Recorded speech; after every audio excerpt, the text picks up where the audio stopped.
Mini Dharmasthala ചേർത്തലയിലുണ്ട്. കൂടുതൽ കൂടുതൽ വാർത്തകൾ ചേർത്തലയിൽ നിന്ന് വന്നുകൊണ്ടിരിക്കുന്നു. നമ്മളെല്ലാവരും ധർമ്മസ്ഥലയിലാണ് കോൺസെൻട്രേറ്റ് ചെയ്തിരിക്കുന്നത്. പാവപ്പെട്ട സ്ത്രീകളെയും കുട്ടികളെയും കൊന്ന് ബലാത്സംഗം ചെയ്ത് കൊന്ന് മണ്ണിനടിയിൽ തള്ളിക്കൊണ്ടിരിക്കുന്ന സ്ഥലങ്ങളിൽ ഇപ്പോൾ ചേർത്തലയും വന്നിരിക്കുന്നു.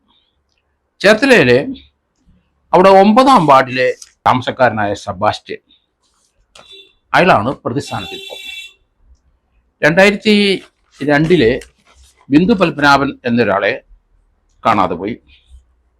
2002 പറയുന്നു. 2017 ചേർത്തല അവരെ മിസ്സായി എന്ന് പറഞ്ഞ് ഒരു കേസ് രജിസ്റ്റർ ചെയ്തിട്ടുണ്ട്. അതിനകത്ത് അന്ന് മുതലേ സംശയിക്കുന്ന, അവരുമായിട്ട് അടുപ്പമുള്ള സെബാസ്റ്റ്യൻ എന്ന ചേർത്തല പള്ളിപ്പുറം സ്വദേശി, അയാളെ ചോദ്യം ചെയ്തുകൊണ്ടിരുന്നു പോലീസ്. അതിനുശേഷം ഇയാളുമായിട്ട് ബന്ധപ്പെട്ട് ഏറ്റുമാനൂര് ജൈനമ്മ എന്നൊരു സ്ത്രീയെ, അവർ മിസ്സിംഗ് ആണ്. ഇയാളുമായിട്ട് അടുപ്പമുണ്ട്. അവരെ മൊബൈൽ ഫോണും സ്വർണ്ണാഭരണങ്ങളും ഒന്നും കാണാനില്ല. അതുപോലെ തന്നെ ഇപ്പോൾ ഒരു വാർത്ത വരുന്നു, ഐഷ. അവര് 2012 മിസ്സിംഗ് ആണ്. ഐഷയ്ക്ക് ഗവൺമെൻറ് ജോലി ഉണ്ടായിരുന്നു. അവർ പെൻഷനറാണ്, സ്വത്തുക്കളുണ്ട്. അവരെ ഒരു വസ്തു വാങ്ങുന്നതുമായിട്ട് ബന്ധപ്പെട്ട് ഇടനിലക്കാരനായ സെബാസ്റ്റ്യൻ വന്നു, അവരുമായിട്ട് അടുത്തു. അതിനുശേഷം അവരെ ഒരു വസ്തു അവർക്ക് വേണ്ടി ഇയാൾ വാങ്ങിച്ചു കൊടുത്തെങ്കിലും ഉടമസ്ഥന് അതിൻ്റെ വസ്തുവിൻ്റെ മുഴുവൻ തുകയും ലഭിച്ചിട്ടില്ല. പണം സമ്പാദിക്കാൻ വേണ്ടി, പണത്തിന് വേണ്ടി ഇയാൾ ആരുമായിട്ട് സഹകരിക്കും, ആരുമായിട്ടും ഇയാളുടെ പ്രായമുള്ള ആൾക്കാർ പണം ഉണ്ടെങ്കിൽ കല്യാണം ആലോചിച്ച് ചെല്ലും. അവരുടെ വീടുകളിൽ നിത്യസന്ദർശകരായി അവസാനം അവരെ കൊല്ലുന്നു എന്നാണ് ഇപ്പോൾ ലഭിച്ചുകൊണ്ടിരിക്കുന്ന വാർത്തകൾ.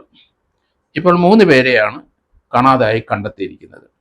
അത് സെബാസ്റ്റ്യനുമായിട്ട് ബന്ധപ്പെട്ട ആണ് അവരെ കാണാതായിരിക്കുന്നത്. സെബാസ്റ്റ്യൻ ഇപ്പം പോലീസ് കസ്റ്റഡിയിലാണ്. 10 ദിവസത്തേന് കസ്റ്റഡി കൊടുത്തിട്ടുണ്ട്. സെബാസ്റ്റ്യൻ ഒന്നും സമ്മതിക്കാതെ നിൽക്കും. കാരണം അനാരോഗ്യമുണ്ട്. ഒരു ലൈ ഡിറ്റക്ടർ ഉപയോഗിച്ചിട്ട് അയാളെ നുണപരിശോധനയ്ക്ക് വിധേയനാക്കണമെന്ന് പറഞ്ഞ് കഴിഞ്ഞപ്പം അയാൾ ഹൈക്കോടതിയിൽ പോയി. അതിന് തനിക്ക് പ്രമേഹ രോഗമുണ്ട്, തനിക്ക് ഹാർട്ട് അറ്റാക്കിൻ്റെ അസുഖങ്ങളുണ്ട്, അതുകൊണ്ട് തനിക്ക് ഈ ലൈ ഡിറ്റക്ഷൻ അല്ലെങ്കിൽ നുണപരിശോധന ചെയ്യുമ്പോൾ ഞാൻ തട്ടിപ്പോവും, ഞാൻ തകർന്നു പോവും, നശിച്ചു പോവും എന്നൊക്കെ പറഞ്ഞിട്ട് കോടതിയിൽ നിന്ന് അയാൾ അനുകൂലമായ ഒരു ഓർഡർ സംഘടിപ്പിച്ചു. അയാളുടെ വീടിനകം മുഴുവൻ ടൈൽസ് ഇട്ടിട്ടുണ്ട്. അയാളുടെ ബെഡ്റൂം ഇപ്പം മാർബിൾ ഇട്ട് അടുത്ത ദിവസം കുറച്ചുകൂടെ ആധുനികവൽക്കരിച്ചിട്ടുണ്ട്.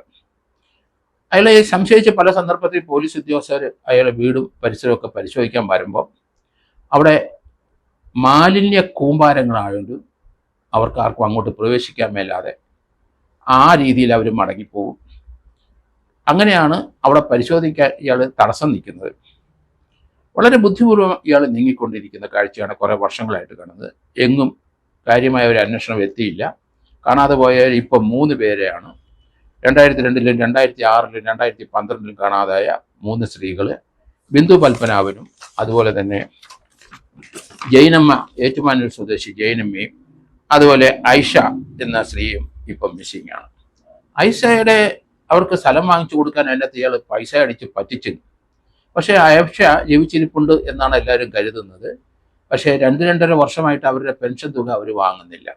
അതുകൊണ്ട് സർക്കാർ ഇപ്പം ആ പെൻഷൻ നിർത്തി. അപ്പോൾ അവർ ഭൂമിയിലില്ല എന്ന് മനസ്സിലായി. കാരണം അവരുടെ മൊബൈൽ ഫോണിന് ശബ്ദിക്കുന്നില്ല. അപ്പോൾ ഐഷയുടെ അടുപ്പക്കാരൻ സെബാസ്റ്റ്യനായിരുന്നു. സെബാസ്റ്റ്യനെ ഇങ്ങനെ മൂന്ന് സ്ത്രീകളെ പറ്റിയുള്ള വിവരങ്ങൾ ഇപ്പം കോട്ടയം ക്രൈംബ്രാഞ്ചും ആലപ്പുഴ ജില്ലാ ക്രൈംബ്രാഞ്ചും അന്വേഷണത്തിൽ മനസ്സിലായി. അത് യോജിച്ചുകൊണ്ടുള്ള ഒരു അന്വേഷണമായിരിക്കും നല്ലത്. സ്റ്റേറ്റ് ക്രൈംബ്രാഞ്ചോ അല്ലെങ്കിൽ ഏതെങ്കിലും ഒരു DYSP അന്വേഷിക്കാൻ കുറച്ചുകൂടെ കാര്യങ്ങൾ വ്യക്തത ഉണ്ടാവും. ഇപ്പോഴയാളെ ചോദ്യം ചെയ്യുമ്പോൾ അയാൾ രോഗത്തിലെ ഷുഗർ കൊണ്ട്, പ്രഷർ കൊണ്ട്, ഹാർട്ട് അറ്റാക്ക് കൊണ്ടൊക്കെ അവശനാണെന്ന് അഭിനയിച്ചുകൊണ്ടേയിരിക്കുകയാണ്. ഇയാൾക്ക് നല്ല പ്രായമുണ്ട്. പക്ഷേ വർഷങ്ങളായിട്ട് ഇയാൾ പല സ്ത്രീകളുമായിട്ട് അടുത്ത് ഒറ്റയ്ക്ക് താമസിക്കുന്ന സ്ഥലത്ത് പോയി കല്യാണം ആലോചിക്കും. അത് ഈ ഐഷയുടെ വീടിനടുത്ത് റോസമ്മ എന്നൊരു സ്ത്രീയുടെ അവിടെ പോയി ഇയാൾ കല്യാണം ആലോചിച്ചു. അവരെ കല്യാണം കഴിക്കാൻ തയ്യാറായി. ഏതെങ്കിലും അവരുടെ ജീവൻ രക്ഷപ്പെട്ടു എന്ന് മാത്രമേ ഇപ്പം പറയാം. ഈ 3 കേസിലെയും ആ ഡെഡ് ബോഡി ഇതുവരെ കിട്ടിയിട്ടില്ല. പക്ഷേ ഇപ്പോൾ ഒരു വെളിപ്പെടുത്തൽ വന്നു.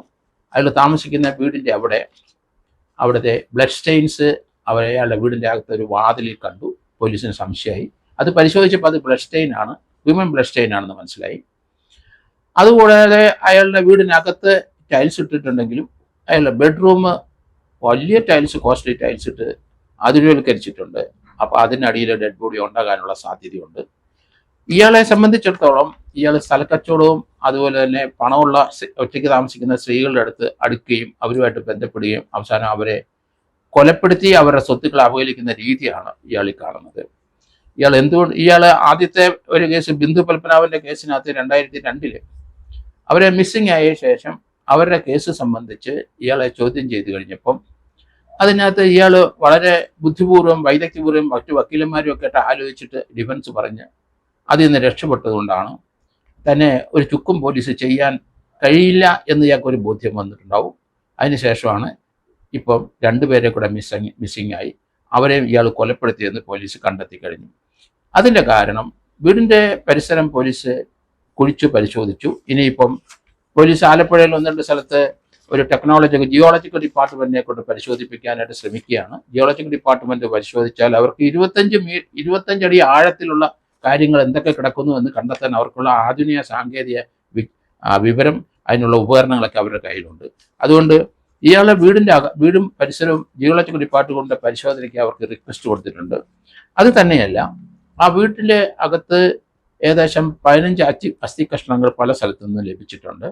അപ്പൊ ഇയാള് മൊത്തമായി ഒരാളെ കൊന്നു കഴിഞ്ഞാൽ അയാളുടെ വീട്ടിലെത്തിക്കും, കൊല്ലും. അതിനുശേഷം ഇയാൾ തന്നെ അറുത്ത് കഷ്ണങ്ങളൊക്കെ വീടിന്റെ പല ഭാഗത്തും നിക്ഷേപിക്കുന്നു എന്നാണ് ഇതിൽ നമുക്ക് തോന്നുന്നത്. അങ്ങനെ 15ഓളം അസ്ഥി കഷ്ണങ്ങൾ ലഭിച്ചിട്ടുണ്ട്. അതിന്റെ DNA എടുക്കണം. അത് ഈ 3 മിസ്സിംഗ് ആയ കൊല്ലപ്പെട്ട അല്ല മരണപ്പെട്ട 3 പേരുടെ ബന്ധുക്കളുടെ DNA എടുത്തിട്ട് ഇതുമായിട്ട് കമ്പയർ ചെയ്യണം. ഓരോരോ എല്ലും കഷ്ണങ്ങൾ ആരുടെയൊക്കെ ശരീരത്തിലെ ആണ് എന്ന് പോലീസിന് കണ്ടെത്തേണ്ടിയിരിക്കുന്നു. വളരെ ശാസ്ത്രീയമായ രീതിയിൽ അന്വേഷണം മുന്നോട്ട് കൊണ്ടുപോയെങ്കിൽ മാത്രമേ ഒരു എവിഡൻസ് ഇതിനകത്ത് കോർത്തിണക്കാൻ കഴിയുള്ളൂ. എന്തായാലും ഇപ്പോഴത്തെ അവസ്ഥയിൽ പോലീസിനെ അവിടെ നിന്ന് കണ്ടെത്തിയ സാധനങ്ങളിൽ ഒരു പല്ല്, ക്ലിപ്പിട്ട ഒരു പല്ല് കിട്ടി. ക്ലിപ്പിട്ട പല്ല് മറ്റു 2 പേർക്കും ഇല്ല എന്നാണ് വരുന്നത്. അതേസമയം ഐഷയ്ക്ക് ഒരു ക്ലിപ്പിട്ട പല്ല് ഉണ്ടായിരുന്നു എന്ന് പറയും. അതിൽ നിന്ന് മനസ്സിലാകുന്ന ഐഷയും അവിടെ തന്നെ അയാൾ കൊന്ന് കഷ്ണങ്ങളാക്കി അവിടെ തന്നെ കുഴിച്ചിട്ടു എന്നും കരുതാൻ. ഇപ്പോഴത്തെ അവസ്ഥയിൽ 3 മൃതദേഹങ്ങളുടെ അവശിഷ്ടങ്ങൾ അവിടെ ഉണ്ടാകണം.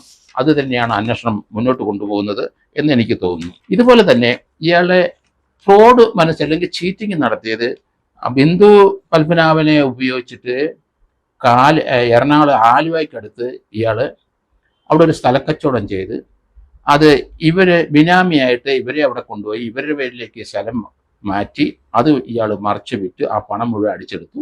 അതിനുശേഷം ഇവരെ കൊല്ലേണ്ട ആവശ്യം വന്നു. 52 വയസ്സുണ്ടായിരുന്നു. 2017 അവർക്ക് 52 വയസ്സ് കാണും പോലീസ് കേസെടുക്കുന്ന സന്ദർഭത്തിൽ. അയാൾ കുറെ നാളുകളായിട്ട് അവരെ മിസ്സിംഗ് ആണ്. ഈ 3 സ്ത്രീകളും ഏകദേശം പ്രായമുള്ളവരാണ്. ഒരാൾ റിട്ടയർ ചെയ്തവരാണ്, ഒരാൾക്ക് 52 വയസ്സുണ്ട്.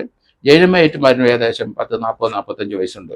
ജൈനമ്മയുടെ മൊബൈൽ ഫോണും അവരുടെ കുറെ സ്വർണ്ണാഭരണങ്ങളും വീട്ടിൽ നിന്ന് മോഷണം പോയിട്ടുണ്ട്. അങ്ങനെ പല റിക്കവറി നടത്താനുള്ള ഇയാള് പണം സമ്പാദിക്കാനുള്ള ഒരു മാർഗം ഇതുപോലുള്ള സ്ത്രീകളെ അയാൾ പോയി വളച്ച് അവരുമായിട്ട് ബന്ധപ്പെട്ട് അവരെ രഹസ്യമായി ഇയാളുടെ വീട്ടിൽ കൊണ്ടുവന്ന് അവിടെ വെച്ച് കൊലപ്പെടുത്തിയ ശേഷം ഇയാൾ അത് മൃതദേഹം അത് കഷ്ണമാക്കി മാറ്റി പല സ്ഥലത്തുമായിട്ട് ചെതറിച്ച് കുഴിച്ചിടും, അല്ല ചിലത് കത്തിക്കും.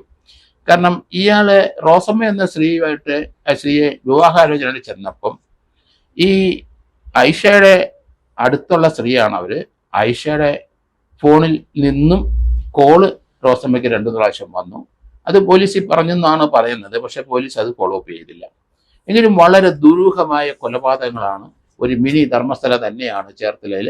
അതിനെപ്പറ്റിയുള്ള അന്വേഷണം കോട്ടയം ക്രൈംബ്രാഞ്ചും ആലപ്പുഴ ജില്ലാ ക്രൈംബ്രാഞ്ചും അന്വേഷണം നടത്തിക്കൊണ്ടിരിക്കുകയാണ്.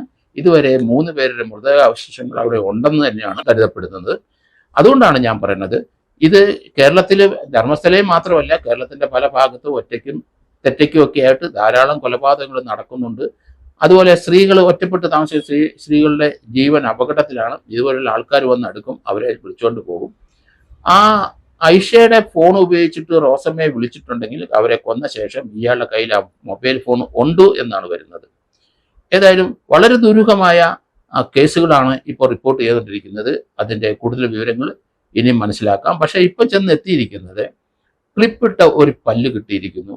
ആ പല്ലിലെ ഉടമസ്ഥ ഐഷയാണ് എന്നാണ് പറയുന്നത്. അതിൻ്റെ അർത്ഥം ഐഷയുടെ മൃതദേഹവും അവിടെ തന്നെ ഉണ്ട് എന്ന് നമ്മൾ മനസ്സിലാക്കേണ്ടിയിരിക്കുന്നു.